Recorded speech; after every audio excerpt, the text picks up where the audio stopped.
Times Brasil, licenciado exclusivo CNBC e o Financial Times realizam na próxima semana 2 eventos empresariais. O FT Climate and Impact Summit Latin America e o Brasil 2030, uma nação de oportunidades. Durante 2 dias, empresários e autoridades vão discutir tendências e estratégias para os principais setores produtivos do país, com foco em mudanças geopolíticas, cadeias de suprimentos e oportunidades para o Brasil. Também serão debatidos os desafios para posicionar o país como centro global em inteligência artificial e tecnologia, além do ritmo das propostas regulatórias diante das rápidas transformações tecnológicas. Sobre como a regulamentação e as aplicações da inteligência artificial vêm sendo discutidas aqui no Brasil e no mundo, eu converso agora com o Júnior Bornelli, CEO da Startse. Júnior, boa noite para você. Obrigada por ter aceitado o nosso convite. Bom, pelo avanço tecnológico que a gente tem visto, a IA especializada já faz parte do cotidiano em diversos setores, como diagnósticos médicos, carros autônomos. Como é que você vê a velocidade com que essas novidades chegam? Olá, Cristiane, boa noite, bom falar com você. Você tem razão, a gente está vivendo num mundo exponencial, onde cada vez mais a inteligência artificial evolui e evolui para formas como essa que você citou, para algoritmos especializados que fazem muito bem uma única coisa. A gente conhece, né, o ChatGPT, que a gente usa para um pouquinho de tudo, desde aprender um novo idioma até aprender uma receita de pão. O que a gente está vendo agora são algoritmos especializados. E é aí que entra esse ponto que você disse agora há pouco na chamada sobre a legislação, sobre responsabilidade e tudo mais. A gente está vivendo ciclos de inovação que são semanais. Toda semana existe uma nova tecnologia, um avanço na IA que faz com que a gente tenha essa dificuldade de encontrar caminhos, regulações e tudo mais. Então vamos pensar aí nessa questão jurídica, que é muito significativa, né? Por exemplo, de quem é a responsabilidade por algum dano causado por sistemas autônomos? Essa é uma ótima questão e a gente vive esse dilema já desde alguns anos, quando a gente começou a ver os carros autônomos da Tesla, né? Quem dirige um carro autônomo é um algoritmo de IA. Só que quem é o responsável quando acontece um acidente? É o engenheiro de software que programou aquele algoritmo? É o Elon Musk, que é o dono, responsável legal pela Tesla? É o dono do carro que comprou aquele produto e talvez não estava atento como deveria estar? A gente está começando a ver agora as primeiras jurisprudências. A Tesla foi condenada há poucos dias a pagar, a reembolsar um cliente por conta do acidente causado pelo algoritmo. Alguns milhões de dólares foi a punição que a Tesla recebeu.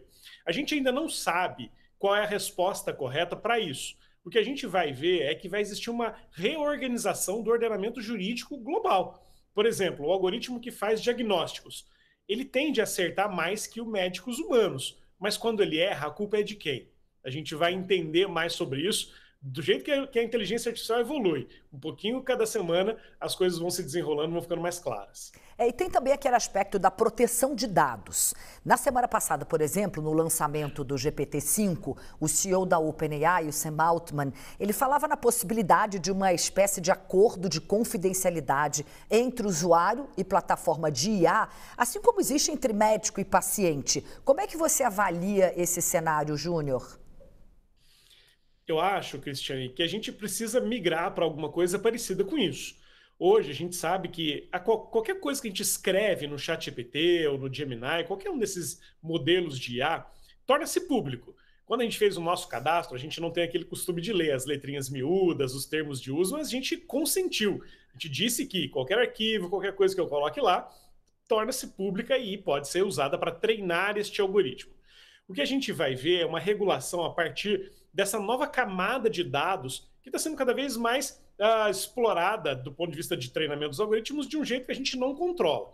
Então, o que o Sam Altman está querendo colocar é uma nova camada de proteção. A partir de agora, nós assumimos um compromisso com o usuário de que os dados dele só serão usados se eu autorizar que isso seja feito.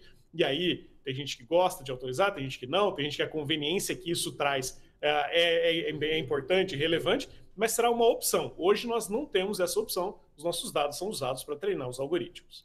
Tem uma questão que já é uma polêmica há algum tempo, aí Tudo em relação à regulamentação é polêmico, né, Júnior? Mas muita gente defende que uma regulamentação muito rígida, ela limita a inovação. Então, o ideal seria que houvesse uma regulamentação, mas talvez não tão rígida assim, com limites que permitam que a inovação avance. Queria te ouvir. Esse é um contrassenso super relevante. Olha só, a gente sabe que a luta pela IA, né, a hegemonia da IA, está sendo disputada entre americanos e chineses principalmente. A gente sabe que o modelo de governo chinês, ele é um modelo de governo diferente do que é uma democracia como a gente conhece. Isso significa que por lá a gente teria a noção de que é mais controle sobre a tecnologia, quando na verdade é o contrário. Como lá as pessoas, né, o Estado controla os dados, controla as pessoas, monitora todo mundo o tempo todo, os dados estão mais disponíveis para treinar os modelos do que no Ocidente. Aqui nós temos mais regras, temos mais controle, né, os usuários são mais protegidos pela legislação. Isso mostra que os chineses estão avançando mais rápido que os americanos. A gente já viu exemplos da IA chinesa causar transtornos, né, do ponto de vista de surpresas, né, pelo avanço, pela velocidade, pela capacidade, há algum tempo atrás. Isso significa que sim, Cristiane, controlar demais no começo significa atrasar o avanço da tecnologia. Só que isso precisa ter um limite, porque se a gente permitir que tudo seja feito a qualquer custo, a gente pode chegar em lugares ruins e prejudicar as pessoas por conta dos seus dados que podem ser expostos de alguma maneira. A grande questão é qual é o limite? Como chegar nisso? Não pode deixar tudo muito livre, porque de fato é necessária uma regulamentação, mas qual é o limite para que a tecnologia, a inovação não acabem sendo prejudicadas? É difícil, né? Não é fácil. Mas sabe quando. Isso parece quando a gente vai tomar um remédio, um tratamento. Quando o benefício é maior que o malefício, normalmente o médico indica o tratamento. Quando os benefícios são menores, ele diz: olha, vamos tomar um cuidado porque isso aqui pode piorar a situação. A gente tem que olhar a inteligência artificial sobre esse aspecto. Eu sou dos que olham com otimismo. Eu acho que coisas muito boas virão pela frente, principalmente na área da saúde, mobilidade, segurança. Muitas coisas positivas a IA vai trazer para a gente. Então a gente tem que chegar num ponto de não talvez controle, mas vigilância. Acho que essa talvez deveria ser a palavra-chave. Camadas de vigilância para a gente entender claramente o que está acontecendo por trás desses algoritmos, dessas big techs que são muito poderosas, para entender aquele limite entre isso aqui ainda é um benefício maior que o malefício que isso pode causar. Adorei a sua resposta e eu concordo com você, eu também sou muito otimista. Para quem ainda não conhece a Startse, Júnior, qual é o foco de atuação da empresa e como a IA pode ser útil para o negócio de vocês? Muito bom, Cristiane. A Startse é uma escola de negócios que se espalhou pelos principais polos de inovação do mundo com o objetivo de capturar os sinais da transformação. A gente sempre diz que o mundo ele não muda de repente, ele muda de uma maneira gradual, aos pouquinhos. A grande questão é que a gente é sempre pego no de repente das coisas. A gente é pego de surpresa. E ser pego de surpresa significa que a gente não fez bem o trabalho de acompanhar os sinais que essa transformação já dava há algum tempo. O ChatGPT não nasceu do dia para a noite. Ele é um processo longo de desenvolvimento. A OpenAI nasceu lá em 2015, mas a gente acha que aconteceu em 2022.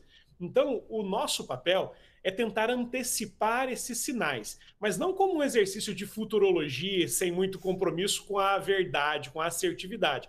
É, na verdade, um exercício de treinar os nossos radares para capturar esses sinais e, obviamente, quem enxerga primeiro, quem vê antes, transforma isso em vantagem competitiva. Júnior, muito obrigada. É sempre um prazer conversar com você. É um assunto que eu gosto muito e eu gosto muito de te ouvir. Boa semana para você. Volte mais vezes. Para você também. Tchau, tchau.